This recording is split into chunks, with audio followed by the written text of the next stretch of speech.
1960 में Domino's pizza जब पहली बार खोला गया तो पूरे दिन की सेल सिर्फ $14 थी। लेकिन कौन जानता था कि अखबार बेचने वाला बच्चा जिसको ना बाप का सहारा मिला ना माँ का प्यार, वो एक दिन 18,000 से ज्यादा पिज्जा आउटलेट्स का मालिक बनेगा। पर हालात के खिलाफ ये जीत किसी तरह से सीधी सादी नहीं थी। उधार पैसे लेकर शुरू किए जाने वाले पिज्जा स्टोर ने अपनी तरक्की के सफर में अनगिनत मुसीबतों के पहाड़ देखे। कभी भाई छोड़ जाता, कभी सारी जमा पूंजी फ्रॉड की नजर हो जाती, तो कभी पार्टनर का धोखा, और सबसे बढ़कर जिस नाम से स्टोर खोला गया वो नाम भी किसी और का था।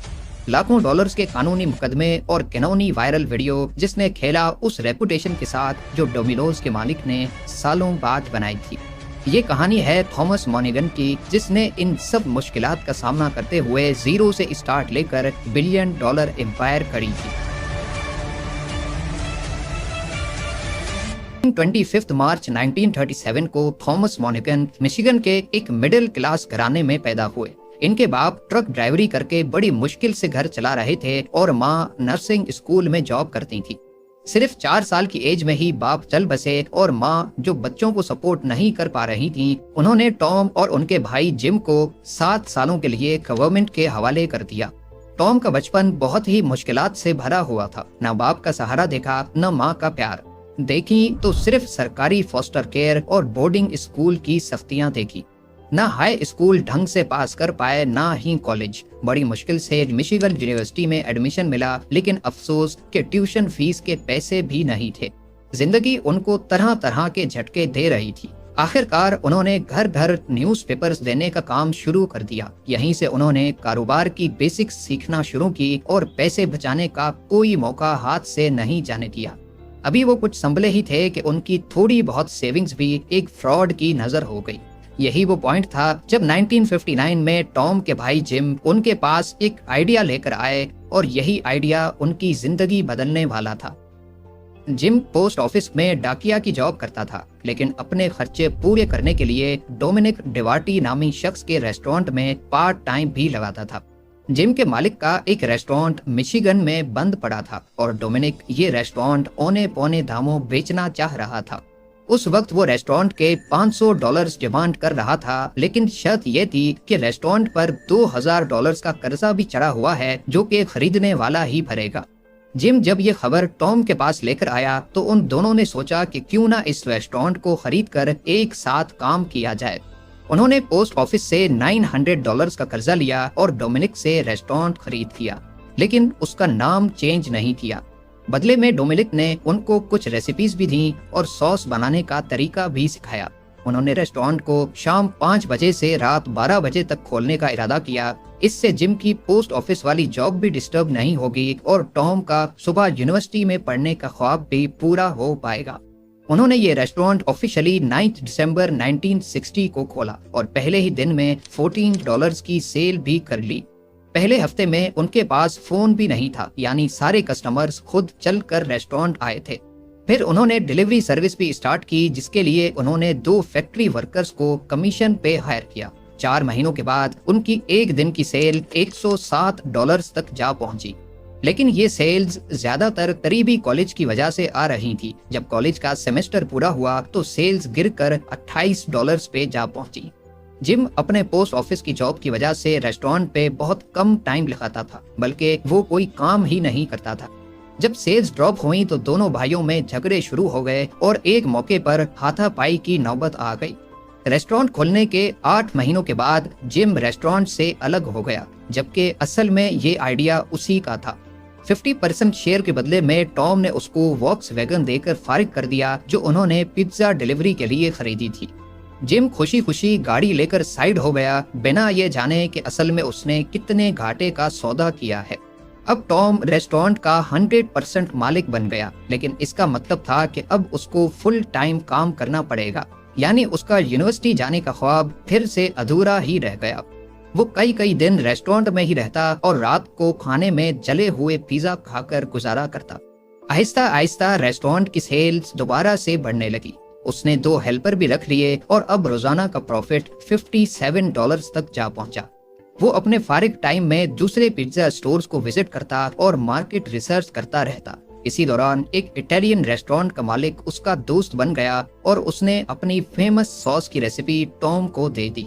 ये रेसिपी जब टॉम ने डोमिनिक पे अप्लाई की तो लोगों को सॉस बहुत पसंद आई और सेल्स दोबारा ऊपर जाने लगी।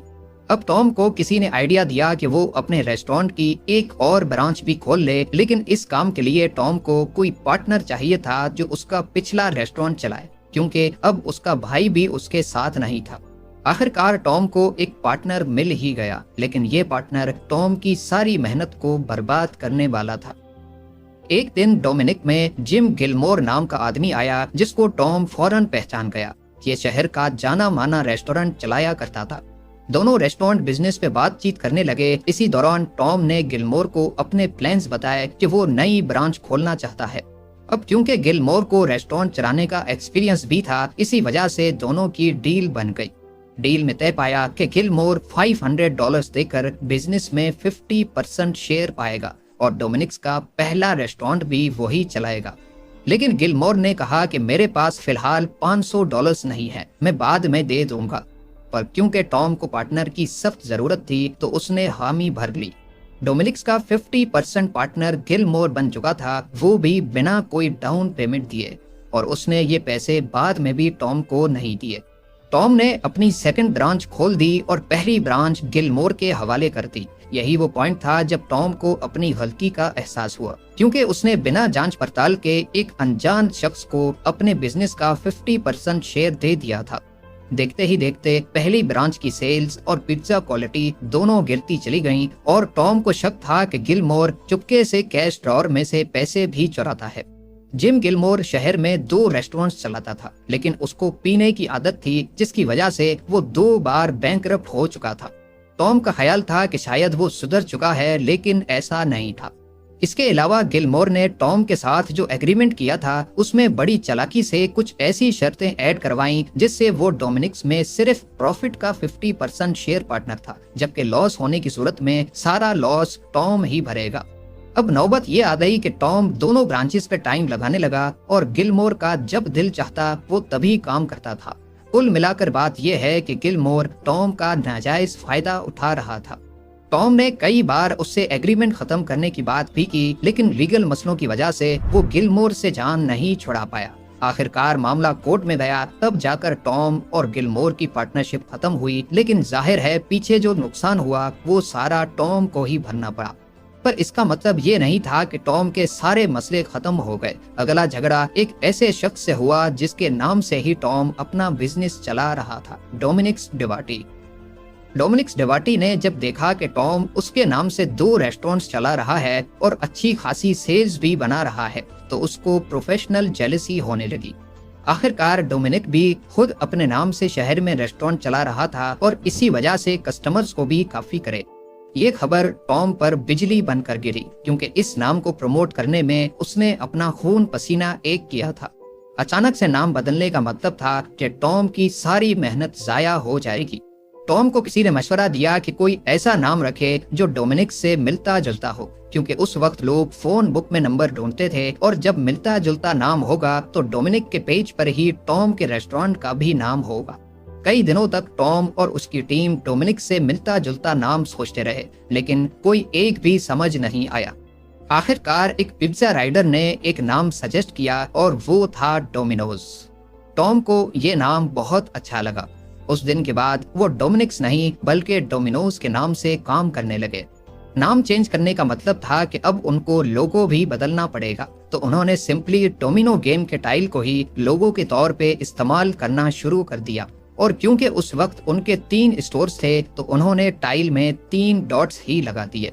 अगली बार आप किसी को भी बता सकते हैं कि डोमिनोज के लोगो में इन 3 डॉट्स का मतलब क्या है।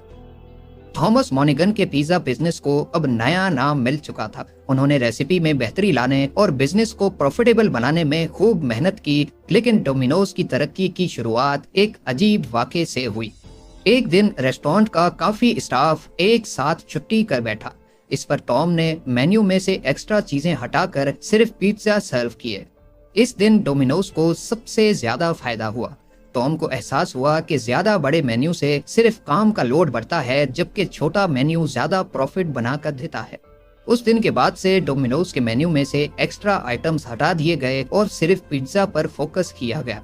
यहाँ तक कि पिज्जा के भी सिर्फ 2 साइज रखे गए, 8 इंच और 12 इंच। इसके अलावा टॉम ने नोटिस किया कि कस्टमर्स को डाइन इन फैसिलिटी देकर एक्स्ट्रा स्टाफ रखना पड़ता है, जिससे काम बढ़ता है और प्रॉफिट कम। टॉम ने पिज्जा को गर्म रखने के लिए गत्ते के डब्बों का इस्तेमाल करके डिलीवरी के बिजनेस में इनकलाब बर्पा किया। न सिर्फ इतना, बल्कि डिलीवरी पाउचेस का इस्तेमाल करके सर्विस को मजीद बेहतर बनाया। याद रहे कि डिलीवरी पाउच जिसमें पिज्जा गर्म रहते हैं, ये पहली बार डोमिनोज की तरफ से ही मुतारिफ कराए गए थे। डिलीवरी में नई नई इनोवेशंस की वजह से डोमिनोज बाकी रेस्टोरेंट्स के मुकाबले में बाजी ले गया। कॉम्पिटिटर्स जैसा कि पिज्जा हट की ब्रांचेस में ज्यादातर एरिया डाइन इन फैसिलिटी देने में लगता था, वहीं डोमिनोज की प्राइसेस एक जैसी थी और इनका प्रॉफिट मार्जिन ज्यादा, क्योंकि इनको डाइन इन फैसिलिटी पे खर्चा नहीं करना पड़ता था। टॉम को अब इस बिजनेस में 7 साल गुजर चुके थे और दूसरों के मुकाबले में डोमिनोज काफी तेजी से तरक्की कर रहा था। 1967 में उन्होंने फ्रेंचाइजिंग करने का सोचा। नए स्टोर्स खोले गए जिनकी लोकेशन कॉलेजेस और मिलिट्री बेसिस के करीब रखी गई, जहां नॉर्मली पिज्जा की डिमांड ज्यादा थी। एडवर्टाइजमेंट करने के लिए मेन स्ट्रीम मीडिया पर पैसे जाया करने के बजाय सिर्फ कॉलेज न्यूज़पेपर्स में एड्स लगाए गए, जो कि सस्ते भी पड़ते थे और ज्यादा इफेक्टिव भी। अगले 2 सालों में डोमिनोज की 32 फ्रेंचाइजीज खोली गईं। शुरुआत में क्वालिटी इश्यूज आए, लेकिन बाद में उनको ठीक कर लिया गया। 1969 के एंड में मिशिगन, वर्मोंट और ओहायो में टोटल 42 स्टोर्स खोले गए और 1978 तक पूरे अमेरिका में 200 से ज्यादा डोमिनोज आउटलेट्स खोल दिए गए। डोमिनोज की सक्सेस को शायद रोकना अब काफी मुश्किल था, लेकिन फिर एक वाकया हुआ जिसने डोमिनोज को काफी नुकसान पहुंचाया।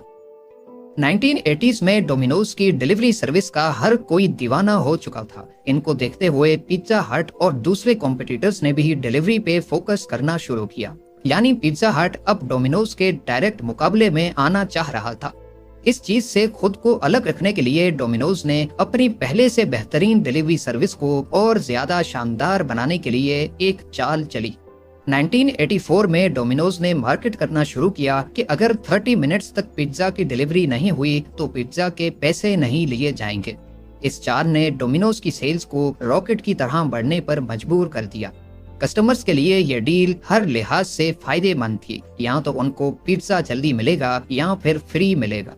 इस कैंपेन ने डोमिनोज को बढ़ने में और ज्यादा मदद की। 1980s में ही डोमिनोज की अमेरिका में जहां 200 ब्रांचेस थीं, वो ग्लोबली अब 5000 तक जा पहुंची और ये उस वक्त दुनिया की सबसे तेजी से बढ़ने वाली रेस्टोरेंट चेन बन गई। पर टॉम को मालूम नहीं था कि ये चाल डोमिनोज के गले पड़ने वाली है। 1989 में डोमिनोज का 17 साला डिलीवरी ड्राइवर जल्दी पिज्जा पहुंचाने के चक्कर में अपनी ट्रक का एक्सीडेंट कर बैठा और मौके पर ही मर गया। इस वाक़े को न्यूज़पेपर्स में रिपोर्ट किया गया और ये लिखा गया कि 17 साला नौजवान की मौत जल्दी पिज्जा पहुंचाने के चक्कर में हुई। जाहिर है जल्दी जल्दी पहुंचाने के चक्कर में ड्राइवर्स रूल्स के खिलाफ जाकर गाड़ी को तेज भगाते थे। देखते ही देखते ये खबर नेशनल मैगजीन्स में भी हाईलाइट होने लगी। एक रिपोर्ट पब्लिश हुई जिसमें बताया गया कि एक साल में डोमिनोज की फास्ट डिलीवरी की वजह से 20 जानलेवा एक्सीडेंट्स हो चुके हैं। एक और हादसे में ड्राइवर ने एक कपल के ऊपर गाड़ी चढ़ा दी, जिसकी वजह से मौके पर ही बीवी की मौत हो गई। इस हादसे की वजह से डोमिनोज को $32 मिलियन जुर्माने के तौर पे अदा करने पड़े। 1993 में एक और केस आया जब डोमिनोज ड्राइवर ने रेड लाइट की परवाह किए बगैर गाड़ी चला दी और अगली गाड़ी में मौजूद लड़की की बैकबोन टूट गई। इस बार कोर्ट ने डोमिनोज पर $78 मिलियन का फाइन लगाया। इन सब वाकयात की वजह से डोमिनोज की डिलीवरी सर्विस पर बहुत तनकीद की जाने लगी। वो कैंपेन जिसने डोमिनोज को तरक्की की इस ऊंचाई तक पहुंचाया था, वो अब इनके गले पड़ चुकी थी। इस पॉइंट पर टॉम ने 30 मिनट्स डिलीवरी कैंपेन को आखिरकार खत्म करने का ऐलान कर दिया। जाहिर है जब कोई भी बिजनेस फेमस होता है तो साथ ही वो कंट्रोवर्शियल भी हो जाता है। पहले ड्राइवर्स के एक्सीडेंट्स और फिर डोमिनोज फाउंडेशन। इन सब के चलते 1998 में थॉमस मॉनिगन ने डोमिनोज को $1.1 बिलियन में बेच दिया, लेकिन कंट्रोवर्सीज का सिलसिला खत्म नहीं हुआ। 2009 में YouTube पे एक वीडियो वायरल हुई जिसमें 2 डोमिनोज के वर्कर्स को बहुत अनहाइजीनिक तरीके से पिज्जा बनाते हुए देखा गया। कभी वो पिज्जा पर छींक कर उसको ओवन में डालते तो कभी नाक में उंगली डालकर उन्हीं हाथों से पिज्जा डो गूंथते। इस किस्म की टोटल 5 वीडियोस यूट्यूब पे अपलोड हुई, जिसने पिज्जा लवर्स के दरमियान डोमिनोज की रेपुटेशन को अच्छा खासा झटका मारा। डोमिनोज ने यूट्यूब से कांटेक्ट करके वीडियोस डिलीट करने की रिक्वेस्ट की, लेकिन यूट्यूब ने मना कर दिया। आखिरकार उन वर्कर्स को तलाश किया गया, जो कि इतना मुश्किल काम नहीं था क्योंकि उनका चेहरा वीडियो में जाहिर था। उन्होंने बताया कि असल में वो प्रैंक वीडियो बना रहे थे, जबकि ऐसा कोई पिज्जा किसी भी कस्टमर को नहीं भेजा गया। वर्कर्स के इस छोटे से मजाक की वजह से डोमिनोज को काफी नुकसान उठाना पड़ा।